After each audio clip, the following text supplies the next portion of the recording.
Kitab Nasihatul Ibad ini yang mana isi keseluruhannya adalah tentang nasihat-nasihat. Nasaihun itu adalah nasihat-nasihat al-ibad kepada para ahli ibadah, yang mana nasihat ini tergurat dari seorang ulama min jumlatil ulama ilmu tasawufin, yaitu Syekh Ibnu Hajar Al-Asqalani. Ada dua nama Ibnu Hajar ya.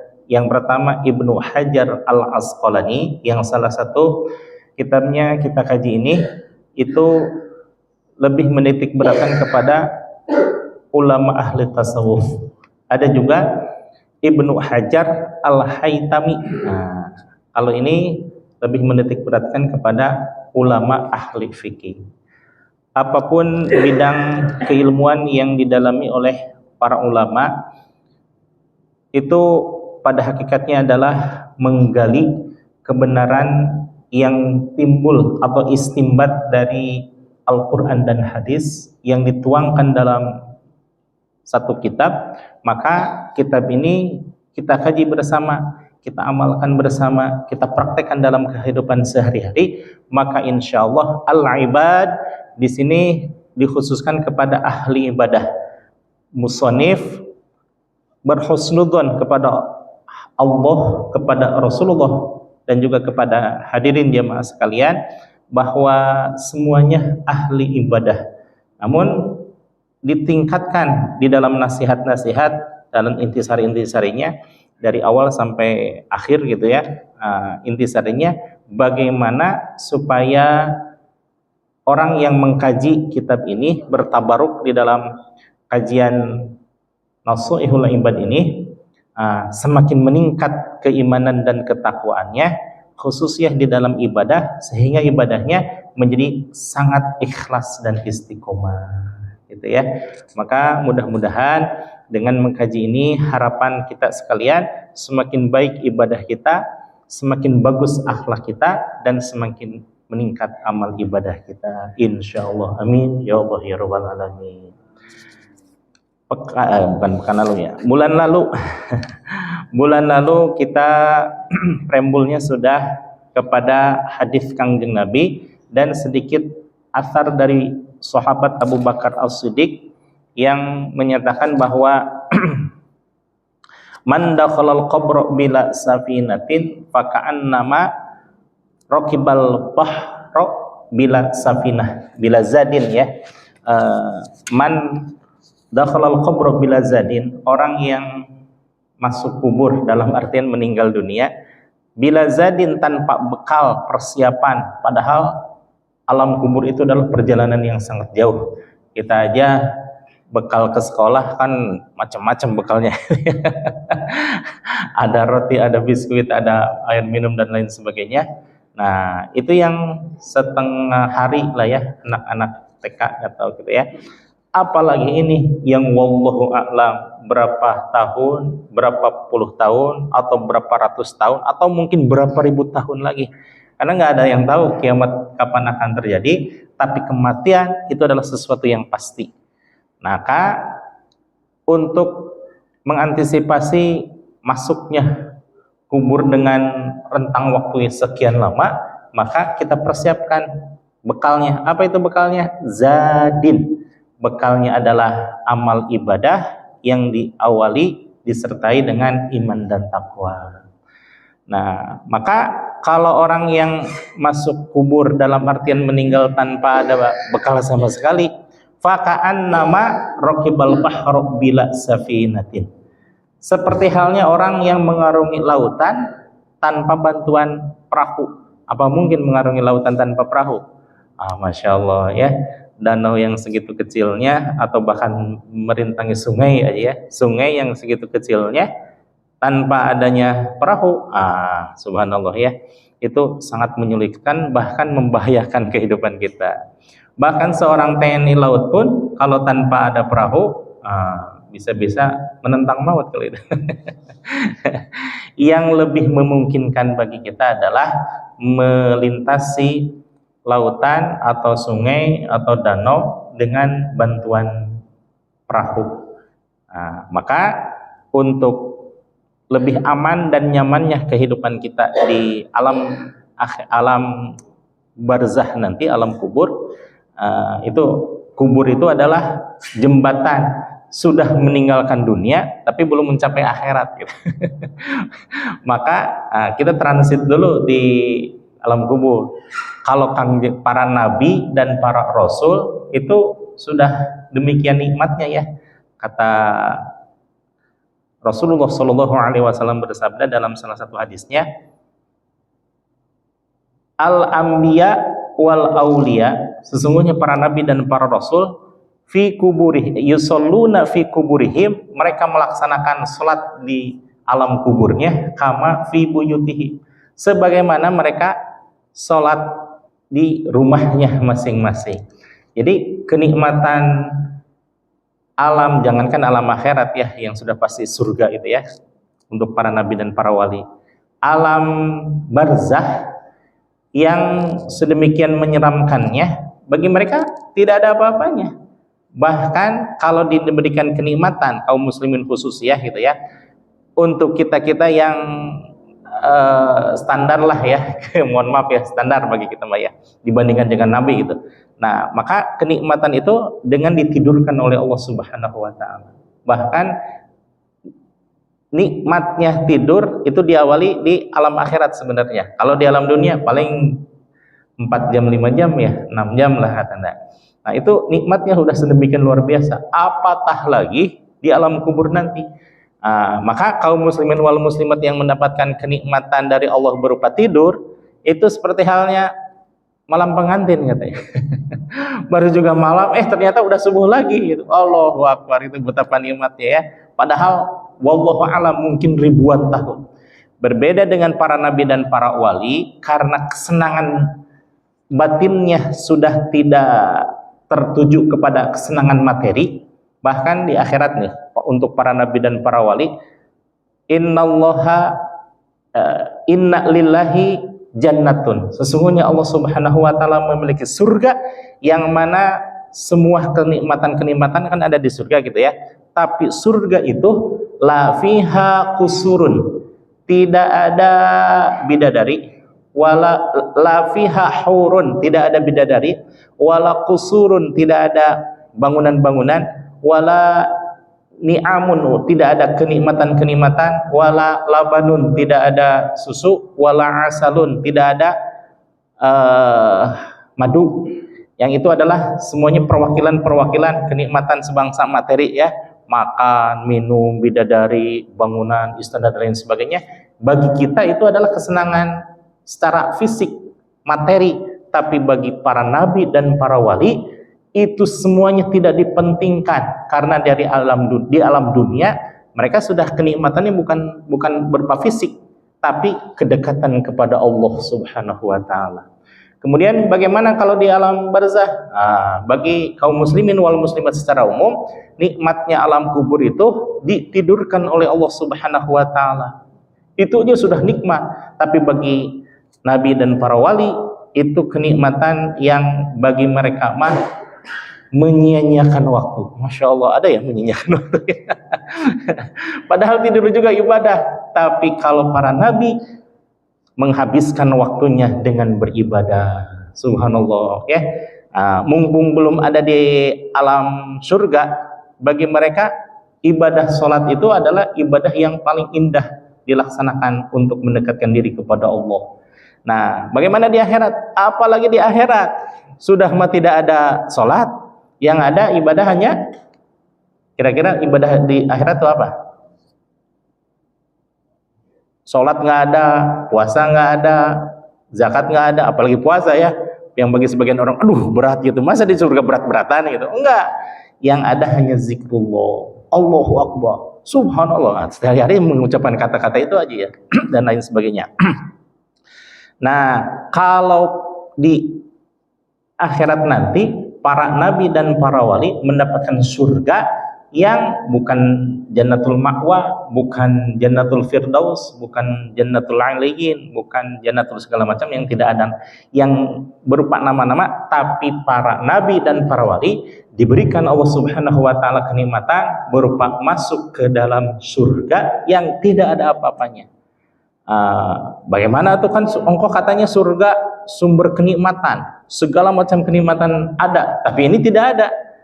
Kenikmatan mereka adalah yanzuru biwajhillah, melihat wajah Allah, dalam artian kalau di dunia wajhullah itu dimaknai kasih sayang Allah, rahmat Allah, tapi kalau di akhirat wajhullah itu adalah zatiyah Allah Subhanahu wa taala.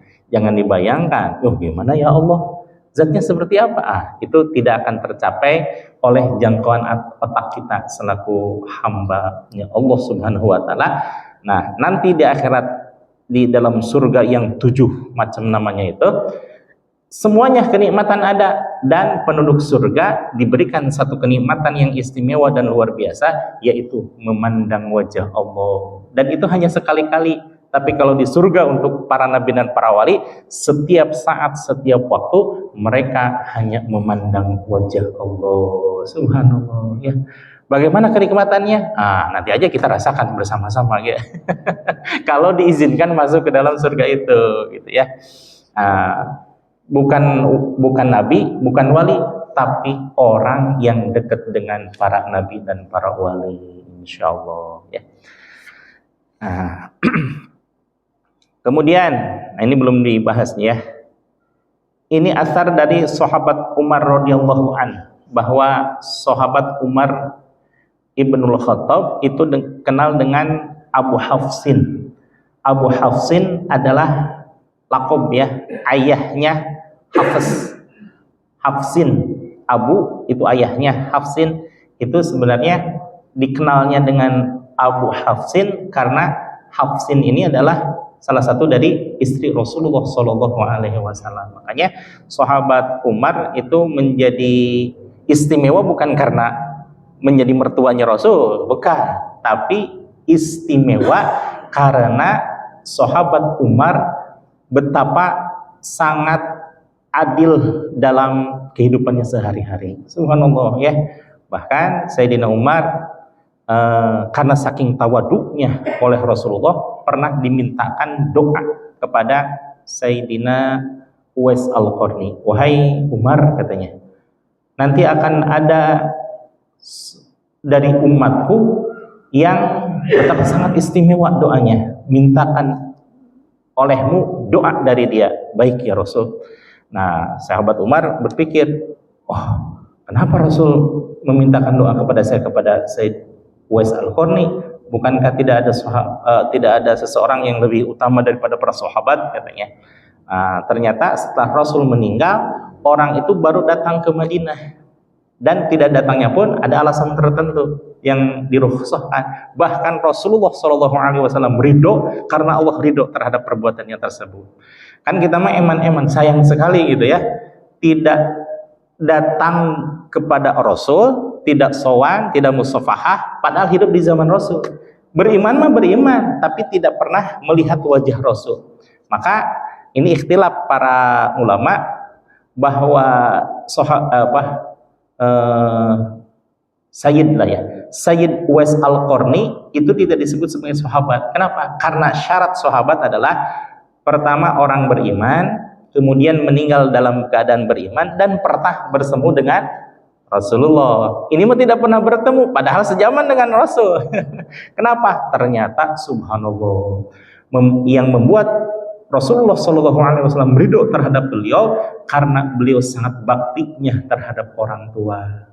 Karena sudah sepuh, segala macam dilayani oleh beliau, makannya, tidurnya dijaga, kemudian minumnya, mandinya, dan segala macam keperluan diantar ke sana kemari. Subhanallah, itu Sayyid Uwais Al-Qarni betapa sangat mulia karena beliau memuliakan ibundanya. Sampai-sampai sahabat sekelas Sayyidina Umar itu memintakan doa kepada Sayyid Uwais Al-Qarni. Padahal kan, subhanallah, kalau yang namanya para sahabat itu kelasnya high class lah gitu ya.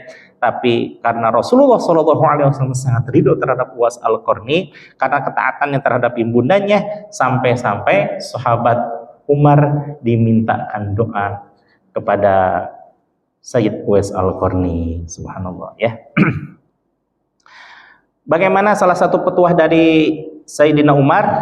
Nah, salah satu atharnya itu adalah An Umar radhiyallahu anhu qala, bahwa diterima dari sahabat Abu Bakar yang beliau pernah pernah berkata, mohon maaf ya, ini sebenarnya eufemisme di Indonesia aja. Di Indonesia itu ada berfirman, ada bersabda, ada berfatwa kalau ulama ya, kalau orang-orang pada umumnya berkata aja biasa, sudah cukup.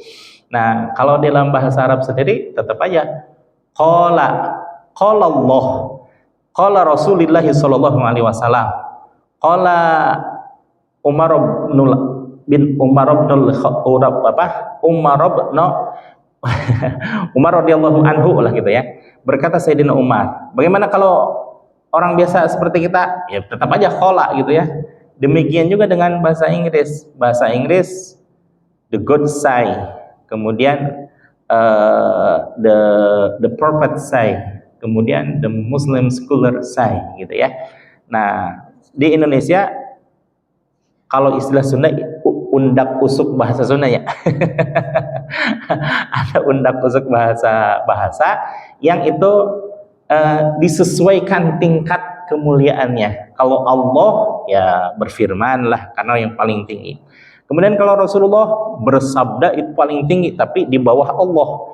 Kemudian kalau para ulama berfatwa, kalau manusia biasa cukup saja berkata. Itu kan berarti Indonesia itu luar biasa gitu ya. Sama dengan bahasa Jawa, bahasa Sunda dan bahasa-bahasa daerah yang lainnya itu memiliki undak usuk bahasa yang itu sebenarnya adalah eufemisme bahasa saja. Kalaupun memakai untuk konteks Indonesia bagus, kalaupun toh tidak memakai tidak apa-apa gitu ya. Sayyidina Umar pernah bersabda, "Izzud dunya bil mal." Kemuliaan duniawi itu dengan adanya banyaknya harta. Nah, ini mohon maaf ya pengalaman saya. Ketika saya pesantren di waktu sanawiyah, waktu aliyah sampai perguruan tinggi, tidak ada yang memberitahu saya bahwa di masyarakat itu secara umum gitu ya, orang melihatnya dari sisi duniawi. Walaupun dia orang baik, walaupun dia orang pintar, kalau tidak punya apa-apa, mohon maaf ya, misalkan ceramah gitu ya, ceramah di hadapan di pergelaran besar-besaran gitu ya, katakanlah Isra Mi'raj atau Muludan gitu ya. Kemudian yang mengundangnya seorang kiai, walaupun label kiai, tapi kalau datang mohon maaf ya, datang pakai sepeda ontel, kemudian pakai sendal lili, kemudian pecinya miring, kemudian ininya lek begini. Kira-kira mohon maaf, kira-kira disegani nggak? Mohon maaf ya, enggak gitu. Tapi kalau kiainya pakai Alphard, kemudian pakai BHS, pakai jas, pakai sorban, pokoknya mentereng gitu ya. Seperti halnya Syekh As-Sadzili atau Syekh Abdul Qadir Al-Jailani yang memperlihatkan kegagahannya, kira-kira orang begini tidak? Begitu ya. Itu yang tidak kiai-kiai saya ingatkan kepada saya. Yang penting saya menjadi orang yang baik, kemudian tidak melanggar aturan agama dan agama dan negara, insya Allah bisalah hidup bermasyarakat. Ternyata subhanallah, begitu saya mukim di Tasikmalaya, punya anak-anak TPA, walaupun di kampung tidak bayar ya, 145 TPA, tapi nggak ada yang bayar. Kalaupun tuh ada yang bayar, ada 2.000 dan lain sebagainya gitu ya. Nah, kesini subhanallah, ternyata nggak dipandang sama sekali ucapan atau petuah lah ya, petuah di dalam ceramah kayak asap aja, hilang begitu saja gitu ya. Yang dipandang siapa? Pejabat ini, kemudian orang kaya ini. Ternyata di lingkungan kampung sekalipun yang namanya izzud dunya bil mal itu sangat berpengaruh. Maka belajar dari situ, saya kejadian waktu saya KKN, kan biasa sowan kepada tokoh-tokoh agama gitu ya. Nah, saya kebagian sowan kepada kiainya, dan memang kiainya punya pesantren, ada kubung, ada musola. Ketika saya dan beberapa teman datang, Bu, Pak kiainya ada? Oh, lagi ke Jakarta katanya. Oh ya Bu, nanti besok atau lusa kami datang lagi. 2 hari kemudian kami datang lagi soalnya. Bu, Pak kiainya ada? Oh, kan udah saya bilang Pak kiai lagi ke Jakarta. Loh, memang ke Jakarta lah mau apa Ibu? Kan kerja di sana. Allahu Akbar. Punya pesantren tapi nggak punya kerja sampai hijrah ke Jakarta. Itu kan suatu musibah. Ya kalau biasa-biasa tidak punya pesantren, tidak punya tanggung jawab, berangkat saja, paling tanggung jawab kepada keluarga gitu ya. Ya wajar lah merantau ke Jakarta. Lah ini mah punya pondok, banyak itunya asramanya, musolanya di tengah-tengah. Ditinggalkan begitu saja karena masyarakatnya tidak peduli kepada kiainya. Ya kiainya ya punya keluarga, punya tanggung jawab dan lain sebagainya. Ternyata kejadian sama saya. Hidup di kampung, masjid jami, pengajian banyak, anaknya 145 46 gitu ya. Nah, saya tidak pernah berpikiran, ya mohon maaf ya, harus bayaran ala manajemen sekolah gitu lah ya.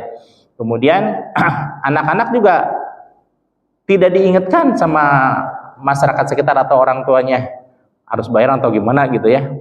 Lama-lama saya puyeng juga, ternyata dapur saya nggak ngembul ini. Akhirnya kakak dulu ada proyek bukan proyek di Kementerian Kesehatan, hijrahlah ke Cilengsi. Ayo katanya kakak, ada ini kan di KTM kakak saya. Kemudian klinik dijaga, saya jaga klinik gitu ya. Tak. Akhirnya baru juga hijrah ke sini, besoknya ada yang ngaji di kontrakan saya. Padahal saya nggak pernah bilang-bilang dan saya nggak pernah ngobrol ke masyarakat sekitar bahwa saya itu dulunya ngajar ngaji gitu ya. Ya kalau di depan pengumuman saya misalkan menerima privat, nah itu mah wajar gitu ya. Ini mah ngaji, nggak ada yang tahu gitu ya. Nah, berpikir dari situ, subhanallah, saya dan istri kerja keras. Cuma sekedar, kalau dulu disebutnya jupri. Tahu nggak Bapak jupri? Juragan privat. Akhirnya dari situ berkembang.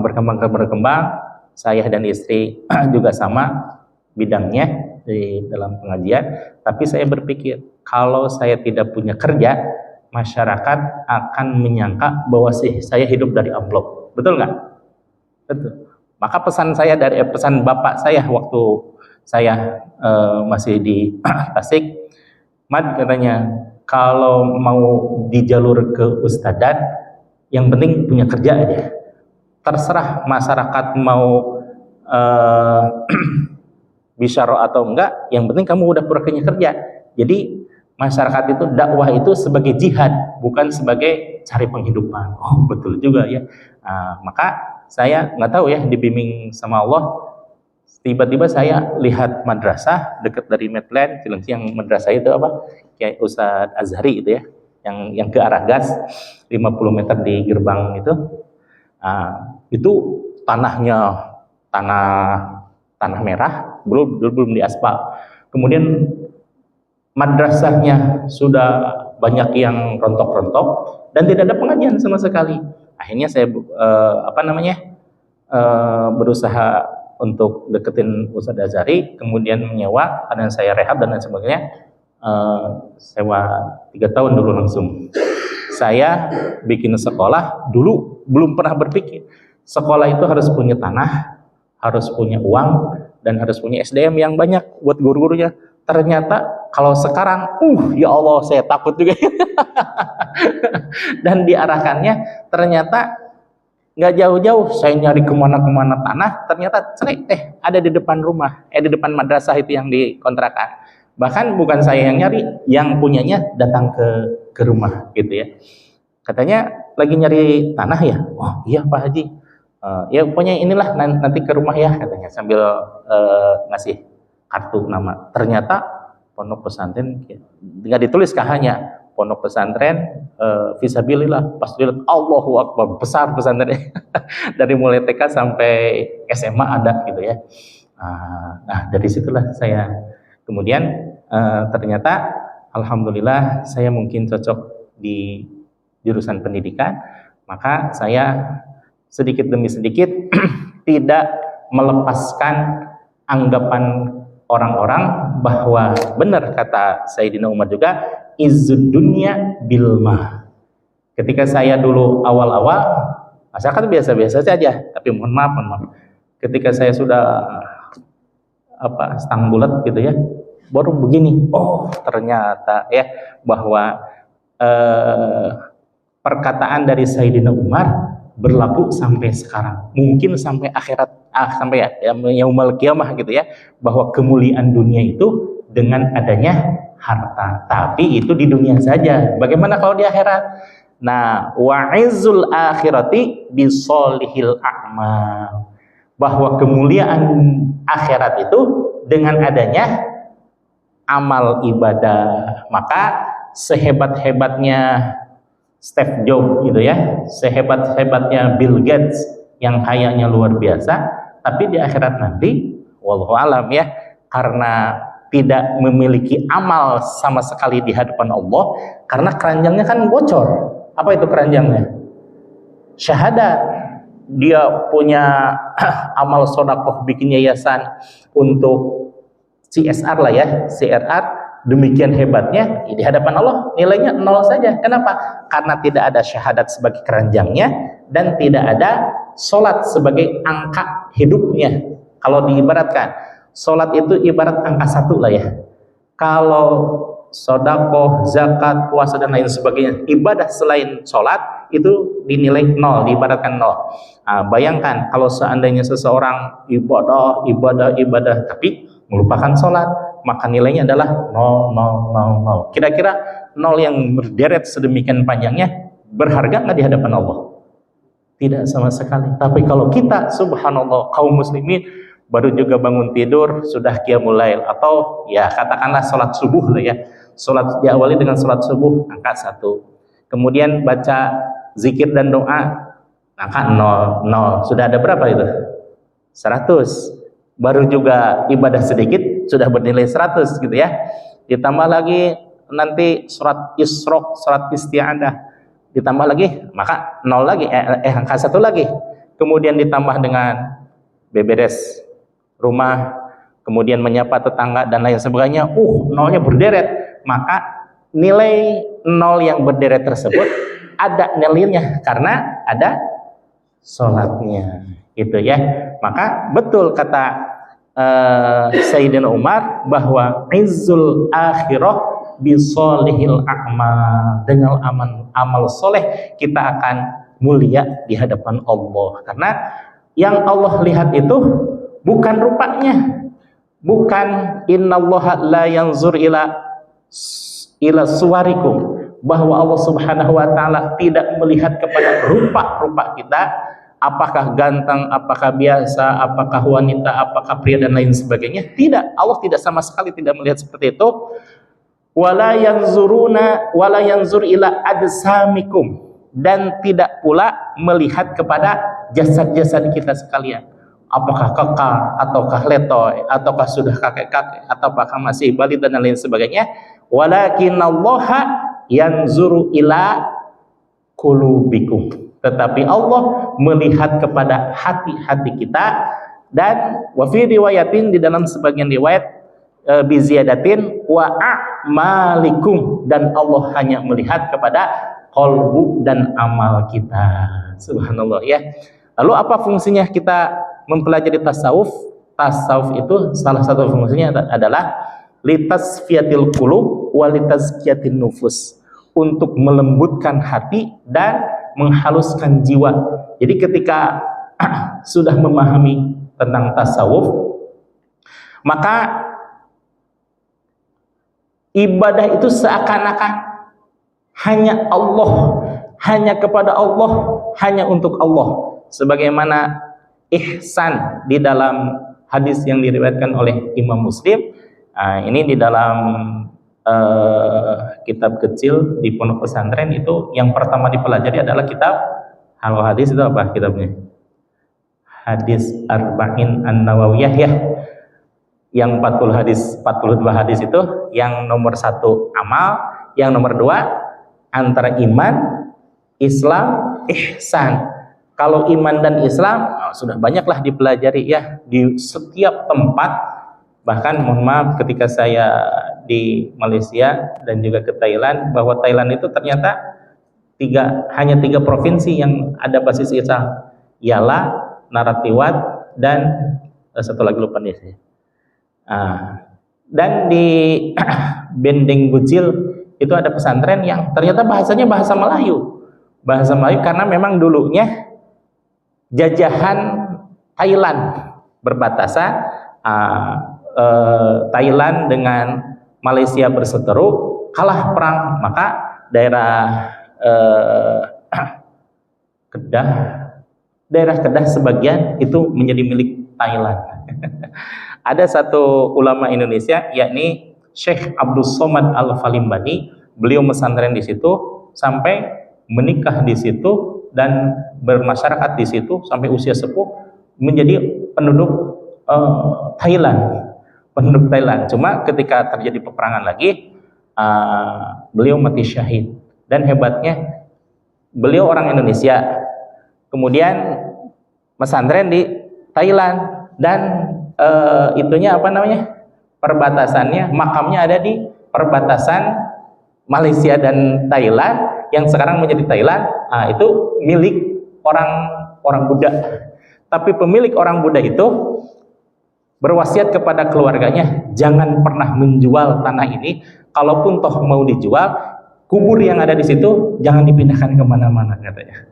Dan subhanallah, mohon maaf ya, bahwa kepala beliau ternyata tidak ada, karena ya terjadi peperangan sama Malaysia dan Thailand. Masjidnya itu bata-bata gitu ya, bata, tidak diplester, tembakannya masih ada. Kemudian diselamatkan oleh santri dari Malaysia, kepalanya dipenggal, kemudian jasadnya dibawa lari oleh santri dari Malaysia untuk menyelamatkan. Kepalanya hilang, wallahu alam ada di mana, tapi jasadnya utuh gitu. Maksudnya dari leher ke bawah itu utuh. Itu Syekh Abdul Somad Al-Falimbani ya. Tadi apa? Wa'izul akhirah bisolihil a'ma. Kemuliaan akhirat itu dengan amal soleh. Dan salah satu fungsi kita mempelajari tasawuf adalah supaya amal ibadah kita senantiasa ikhlas dan istiqomah kepada Allah ya. Ikhlas kepada Allah dan senantiasa istiqomah. Kalau ikhlas bagaimana? Nah, sebagaimana disabdakan oleh Kangjeng Nabi Muhammad SAW di dalam hadis yang iman, Islam dan ihsan. Kalau ihsan, nah ihsan ini jarang disampaikan kepada masyarakat karena terkait hadis yang ini. Padahal ini ucapan Kangjeng Nabi, bukan ucapan ulama. Tapi karena dianggap seolah-olah ekstrim, maka jarang disampaikan. Yang dibahas itu iman, Islam. Ihsannya mana? Padahal ihsan itu memegang peranan penting. Seperti ini aja tripod gitu ya. Iman, Islam, ihsan. Kalau seandainya hanya 2, iman, Islam, atau kiri dan kanan tanpa ada 3 kaki, kira-kira stabil nggak ini tripod? Enggak ya, harus ada 3 kekuatan. Iman, Islam, dan ihsan. Ihsan hilang, maka jomplang. Kemudian Islam hilang, sama jomplang. Iman hilang, sama jomplang. Yang baiknya bagaimana? Itulah yang kesatuan antara iman, Islam, dan ihsan. Nah, hadis yang tertera di situ, walaupun tertera di kitab-kitab, tapi jarang disampaikan kepada masyarakat. Jangankan, mohon maaf ya, jangankan tingkatan ustadz baru-baru gitu ya. Katakanlah ustadz baru-baru itu yang lama ceramah. Nah, saya mah baru santri ini. Baru keluar dari pondok baru santri gitu ya. Tapi karena saya kebetulan ya alhamdulillah pesantren itu rata-rata di pesantren tasawuf. Ujung-ujungnya terakhir sangat kental tasawufnya, maka saya menganggap biasa-biasa saja ketika menyampaikan materi tentang tasawuf. Dan untuk saat ini di antara berapa majelis sama saya maksudnya, sekitar 11-an lah ya, 11 majelis itu hanya satu yang bukan tasawuf, pembahasan tentang hadis mukhtarul ahadis. Tapi karena saya tasawuf, ya menyampaikannya pun isinya tasawuf Pak. Jangankan kitab hadis gitu ya, bagi yang ahli tasawuf Pak, kitab jurumiyah saja pembahasannya bisa tasawuf gitu ya. Luar biasa itu ya. Guru saya membahas itu pasti antara jurumiyah dan imriti. Yang dibahas apa? Ya tasawuf gitu ya. Nah, hadis yang tertera yang diriwayatkan oleh Imam Muslim yang dianggap sebagian ekstrim sehingga tasawuf jarang disampaikan kepada masyarakat adalah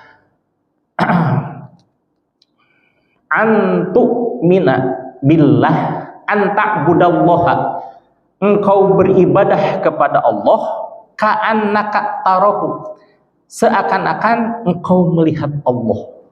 Nah, ini jawaban dari Rasulullah SAW ketika ditanya oleh Malak Jibril alaihissalam, ya Muhammad akhbirni anil iman, diberikan oleh Nabi Muhammad tentang keimanan, wa akhbirni anil Islam, sampaikan dan terangkan kepadaku wahai Muhammad apa itu yang namanya Islam. Lalu disampaikan oleh Nabi Muhammad, dan ketika menyatakan wa akhbirni anil ihsan, dan terangkan pula kepada saya wahai Muhammad apa itu yang disebut dengan ihsan. Maka faqala, menjawablah Rasulullah SAW, anta'budallaha, ketika engkau beribadah kepada Allah, ka'annaka tarahu, seolah-olah engkau melihat Allah. Nah, ini pilihan yang pertama, tapi Rasulullah SAW sangat paham dengan kondisi kaum muslimin wal muslimat umatnya, bahwa tidak setiap umatnya itu sama kualitas rohaniahnya. Maka oleh Rasulullah dikasih pilihan, fa illam takun tarahu, namun kalau seandainya engkau belum sanggup melihat Allah dengan ainul basirah, bukan dengan mata kepala tapi dengan ainul basirah, fa innahu yaraka, ingatlah atau yakinilah bahwa Allah sangat memperhatikan engkau di mana saja, kapan saja, dan dalam bagaimanapun keadaannya, Allah pasti melihat. Ini jarang disampaikan. Padahal mah apa susahnya tinggal menyampaikan itu ya. Adapun masyarakat nerima atau tidaknya, atau ulang begitunya, ini betul tidak, betul tidak, betul tidak, biarin saja gitu ya. Yang penting apa yang disampaikan oleh Rasulullah, yang diterima dari Rasulullah SAW, tersampaikan dengan seutuhnya. Jadi kita jangan menjustis, kayaknya masyarakat ini belum sanggup ini. Mohon maaf ya, saya mengenal dan beliau pun guru saya, tapi sayang beliau menganggap bahwa masyarakat belum saatnya untuk bertasawuf. Ketika saya tanya, wah Kiai, lalu sampai siapnya kapan? Ketika masyarakat sudah matang keilmuannya. Kalau di lingkungan pesantren saya, bahwa justru bertasawuf itu dimulai saat usia baligh. Ketika satu sanawiyah, itu diberikan gerbang pemahaman tentang tasawuf. Kenapa? Karena ketika mencapai usia baligh, laki-laki 12 dan perempuan 9 tahun, itu saat itulah dia sudah mukallaf, menerima tanggung jawab, terbebani untuk melaksanakan syariat. Itulah mukallaf. Nah, siapa kira-kira yang tidak suka ada orang yang mengamalkan perintah Allah? Kira-kira siapa? Setan laknatullah. Ketika akan sholat digoda, kamu mah masih kecil, ilmu saja, ilmu mah itu lebih penting daripada amal. Jadi nggak tahajudnya? Nggak jadi. Berarti orang tersebut dirontok kunaon dah ku setan, betul tidak? Nah, ada anggapan katanya kalau tasawuf mah tidak bisa diberikan kepada orang yang belum mencapai usia 40 tahun. Iya, kalau mencapai usia 40 tahun itu sudah soleh dari awal sampai akhir. Gimana kalau belum apa-apa ternyata digoda oleh setan, sehingga yang tadinya perkiraan mau menjadi orang soleh, karena di awal jalan keburu digoda oleh setan, dia malah menuntut menjadi orang yang salah. Kan itu kerugian luar biasa. Maka mindsetnya harus dirubah. Bukan seseorang sudah mencapai usia 40 tahun, bukan, tapi ketika seseorang mulai dalam usia balik. Jadi ilmu dan amal itu beriringan. Dapat ilmu amalkan, dapat ilmu amalkan. Mohon maaf. Dulu Bapak hadirin jangan sampai mengalami apa yang dialami oleh Imam Al-Ghazali. Kenapa Imam Al-Ghazali? Imam Al-Ghazali itu dalam usia 40 tahun sudah mencapai rektor. Kalau zaman sekarang ya, karena zaman dulu itu Mudirul Am lil Jami'ah An-Nizam. Pemimpin di Universitas An-Nizam ya. Kalau zaman sekarang rektor gitu lah ya, profesor. Tidak ada lah yang menandingi keilmuan sedikit lagi ya. Menandingi keilmuan Imam Al-Ghazali. Apa itu Imam Al-Ghazali? Imam Al-Ghazali ternyata ketika mengimami sholat, yang makmum adalah Syekh Ahmad adiknya, tapi langsung mufarqah Syekh Ahmad. Ditanyakan ke ibunya, wah adik saya kok tidak mau berjamaah, kenapa? Karena aku lihat bahwa engkau berlumuran darah dari kepala sampai ujung rambut. Mana ada, saya nggak luka. Ternyata ketahuan bahwa Imam Al-Ghazali sedang mengarang kitab, dan kitabnya itu adalah bab tentang haid. Otomatis kan berlumuran darah ya. Wah, baru di situ tersungkur kepada adiknya, wahai Ahmad, tunjukkan kepada saya guru yang bisa menunjukkan saya kepada kejelian kolbu sepertimu. Maka ditunjukkanlah pada seorang ulama yang memberikan talqin zikir, bahwa dengan talqin zikir itu, kalau ilmu mah long life education, tapi kalau tasawuf hanya 5 menit jadi. Maka Imam Al-Ghazali mulai saat itu bertasawuf, gitu ya. Bapak-bapak mah jangan sampai mengalami apa yang dialami oleh Imam Al-Ghazali, sekarang aja sadarnya. Insya Allah bahwa keilmuan kita insya Allah